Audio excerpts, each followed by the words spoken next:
హృదయపూర్వకంగా నమస్కారాలు తెలియజేస్తా ఉన్నాను. ఇక్కడ ఎందుకు లోలు పెట్టుకుంటారే, ఆగండి కూర్చోండి. जहाँ हो सके वहाँ बैठ जाओ भाई. सिकलीगर भाई हमारे सारे आए, जहाँ हो सके वहाँ बैठ जाइए प्लीज़. बैठ जाइए ना, क्योंकि वहाँ औरतें बैठे उनके ऊपर मत गिरना ना प्लीज़. आप बैठ जाओ जहाँ हो सके. अपना प्रोग्राम है ना, अपने मसाइल बताने का है. आप बैठ जाओ. ఇవాళ ఇక్కడికి వచ్చినటువంటి మిత్రులందరికీ కూడా హృదయపూర్వకంగా నమస్కారాలు తెలియజేస్తా ఉన్నా. A very happy new year to all of you. Happy new year to all of you.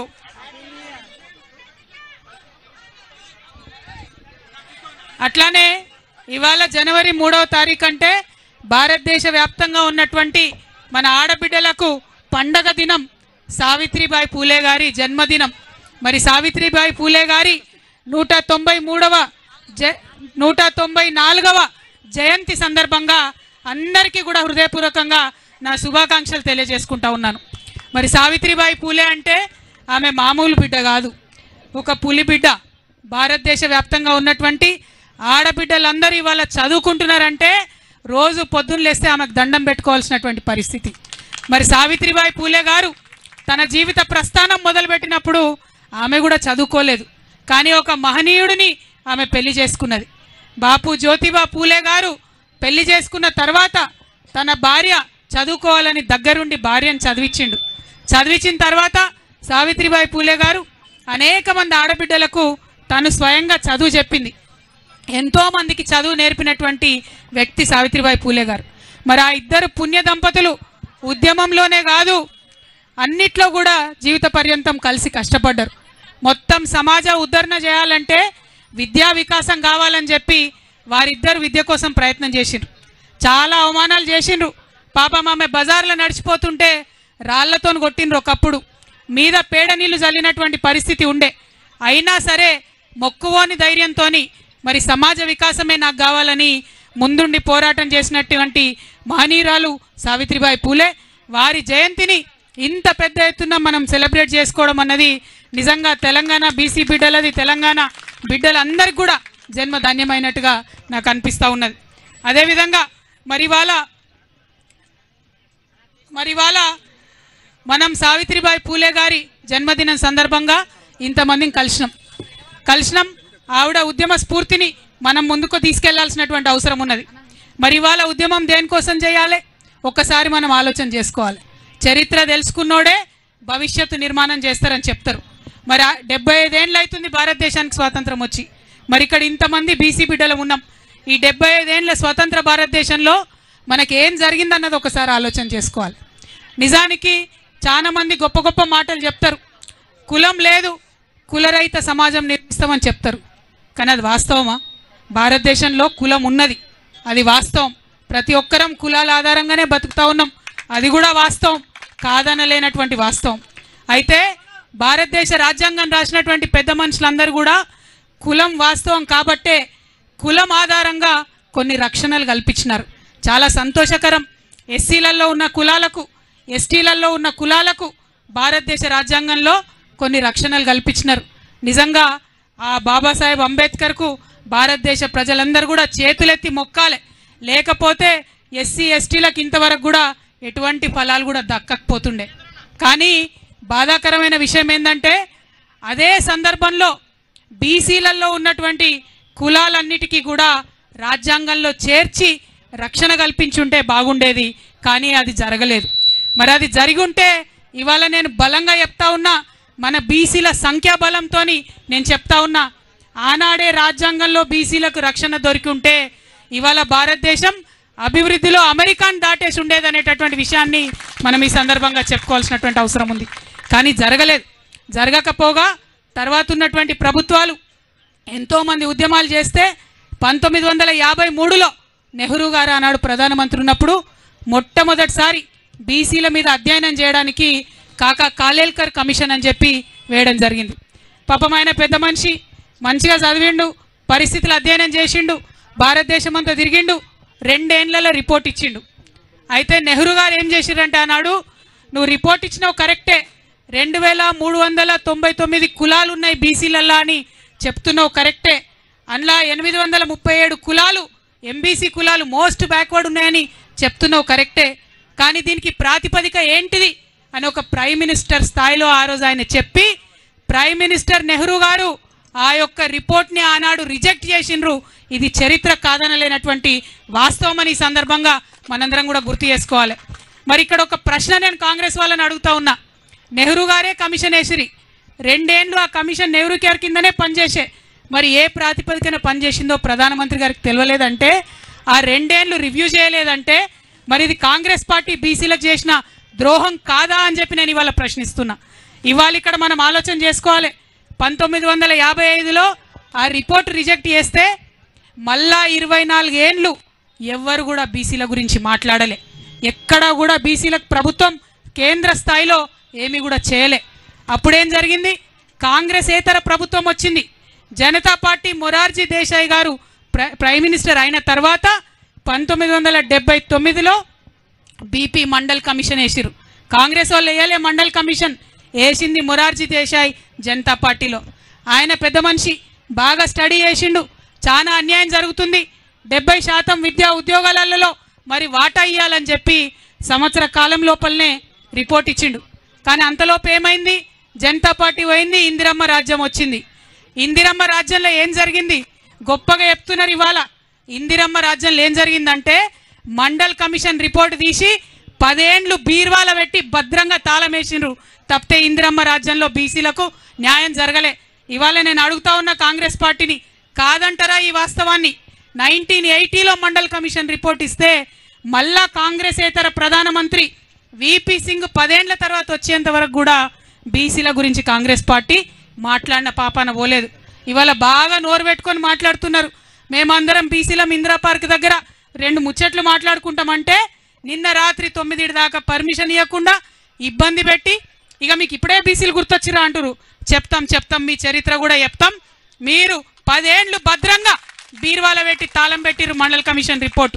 మళ్ళా కాంగ్రెసేతర ప్రధానమంత్రి వచ్చినప్పుడే, విపి సింగ్ గారు వచ్చినప్పుడే దానికి న్యాయం జరిగింది. ఆయన అమలు చేసిండు పాపం మండల్ కమిషన్ రిపోర్ట్ని.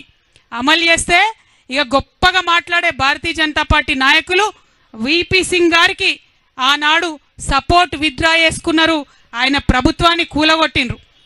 సంకీర్ణ ప్రభుత్వం ఉండే, బీజేపీతో కలిసిన ప్రభుత్వం ఉండే, బీసీల కోసం మంచిగా చేసినటువంటి వ్యక్తి ప్రధానమంత్రిగా ఉండడానికి లేదని బీజేపీ ఆనాడు సపోర్ట్ వాపసు చేసుకున్నది. ఇది కాదా, ఇది తప్ప బీజేపీ నాయకులు ఇవాళ ఆన్సర్ చేయాలి. ఆనాడు మరి కాంగ్రెస్ వాళ్ళకు కూడా ఉండే ఎంపీలు, కానీ విపి సింగ్కి సపోర్ట్ చేయలేదు. మొత్తానికి ఆయన ప్రభుత్వాన్ని ఊలగొట్టిండ్రు. తర్వాత కేసుల మీద కేసులు వేసిండ్రు. 1993లో 27% కేవలం ఉద్యోగాలలో మాత్రమే బీసీలకు రిజర్వేషన్ వచ్చింది. కేవలం ఉద్యోగాలలో మాత్రమే. మళ్ళీ 2006 దాకా అంటే ఇంకొక 13 ఏళ్ళు విద్యలో మనకు రాలేదు రిజర్వేషన్. 2006లో మళ్ళా 13 ఏళ్లకు అప్పుడు విద్యలో రిజర్వేషన్ వచ్చింది. అంటే నెహ్రూ గారి రాజ్యంలో అన్యాయమే, ఇందిరమ్మ రాజ్యంలో బీసీలకు అన్యాయమే. తర్వాత రాజీవ్ గాంధీ గారు వస్తే ఇదే విపి సింగ్ గారు నేను అమలు చేస్తున్న మండల్ కమిషన్ రిపోర్ట్ అంటే పార్లమెంటులో 1.5 గంట మాట్లాడతారు రాజీవ్ గాంధీ గారు. మాట్లాడి ఏమంటారు? బీసీలకు రిజర్వేషన్లు ఇస్తే ఈ దేశం విచ్ఛిన్నం అయిపోతుందని చెప్పి ఆనాడు రాజీవ్ గాంధీ గారు మాట్లాడినరు. ఇది చరిత్ర కాదని లేని వాస్తవం. ఇది తప్ప అని నేను కాంగ్రెస్ వాళ్ళని వాళ్ళు అడుగుతా ఉన్నా. ఆ తర్వాత 2006లో విద్యలో వచ్చింది రిజర్వేషన్. ఇక కొట్లాడంగా మరి సోనియమ్మ రాజ్యం వచ్చింది. సోనియమ్మ రాజ్యంలో 2011లో కులగణన చేస్తామని చెప్పి మొదలుపెట్టిండ్రు. 4500 కోట్ల రూపాయలు ఖర్చు పెట్టిండ్రు, కులగణన చేసిండ్రు. కానీ ఆ రిపోర్ట్ మాత్రం ఇంతవరకు బయట పెట్టలే. ఎందుకోసం? భయం. మనం ఎంతమంది ఉన్నామో తెలిస్తే అంత వాటా ఇవ్వాల్సి వస్తుందని భయం తప్పితే ఇంకొకటి ఏమీ లేదు. 4500 కోట్లు ఖర్చు పెట్టి సోనియమ్మ రిపోర్ట్ ఇవ్వకుండానే వెళ్ళిపోయింది.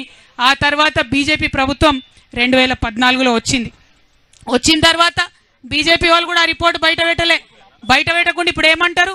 బాజాప్తా ఓపెన్గా చెప్తున్నారు బీజేపీ నాయకులు, మేము కులగణనకు వ్యతిరేకం, మేము కులగణన చెయ్యము అని చెప్తా ఉన్నారు ఇవాళ. అట్లా అని చెప్పి సుప్రీంకోర్టులో కూడా వాళ్ళు అఫిడవిట్ వేసిండ్రు.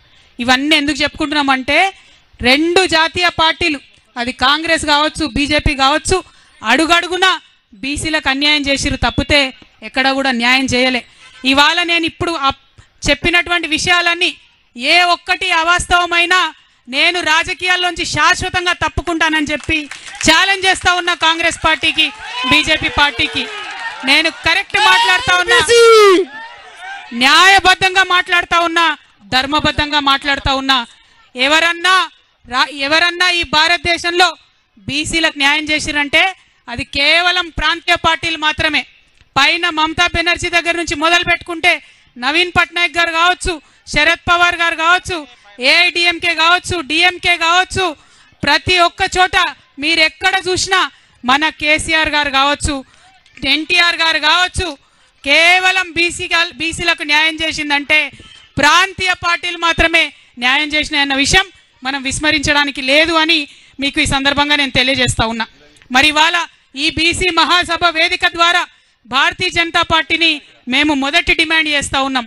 అదేంటంటే ఇప్పుడు సెన్సస్ చేస్తున్నారు, జనాభా లెక్కలు చేస్తున్నారు ఈ సంవత్సరంలో 2025లో. తప్పకుండా దాంట్లో కులగణన చేయవలసిందిగా భారతీయ జనతా పార్టీని నేను డిమాండ్ చేస్తూ ఉన్నా. ఇక్కడ మరి రేవంత్ రెడ్డి గారి ప్రభుత్వం నడుస్తుంది, మీ అందరికీ తెలుసు. రేవంత్ రెడ్డి గారి ప్రభుత్వం మనకేం చెప్పింది, ఎన్నికలలో ఏం హామీ ఇచ్చిండ్రు?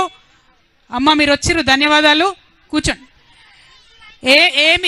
ఏం వాగ్దానం ఇచ్చిండ్రు? 42% రిజర్వేషన్ ఇచ్చినాకనే లోకల్ బాడీ ఎన్నికలకు పోతామన్నారు. ఇక్కడ ఒకసారి మనందరం ఆలోచన చేయాలి. ఎన్నికల్లో హామీ ఇచ్చేటప్పుడు తెలియదా ఎట్లా చేయాలనో? 42% ఉట్టిగానే హామీ ఇచ్చేస్తారా? అంటే ప్రజలకు ఏది పడుతుంది చెప్పి తర్వాత సంగతి తర్వాత చూడాలనుకున్నారా?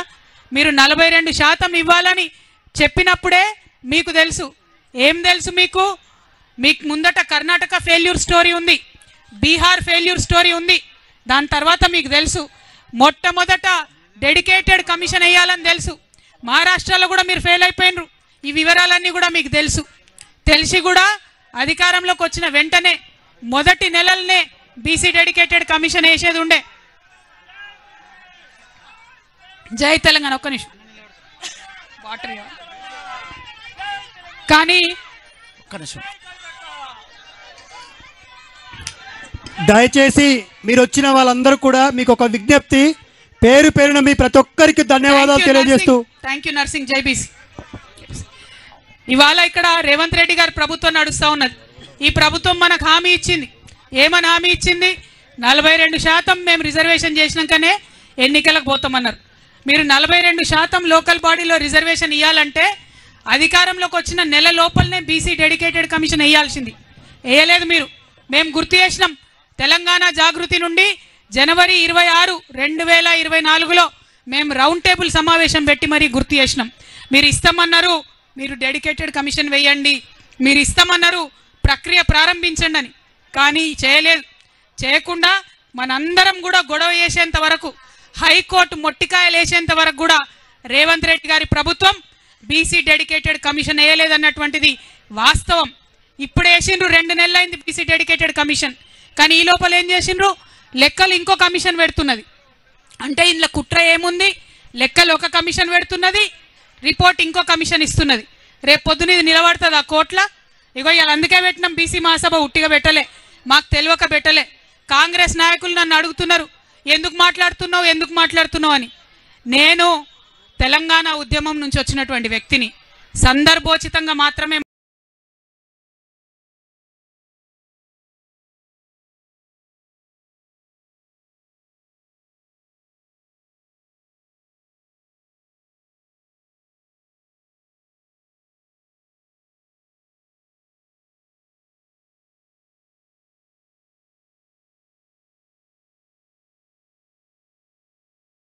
మాట్లాడతా. ఇవాళ సందర్భం ఉన్నది. ఈ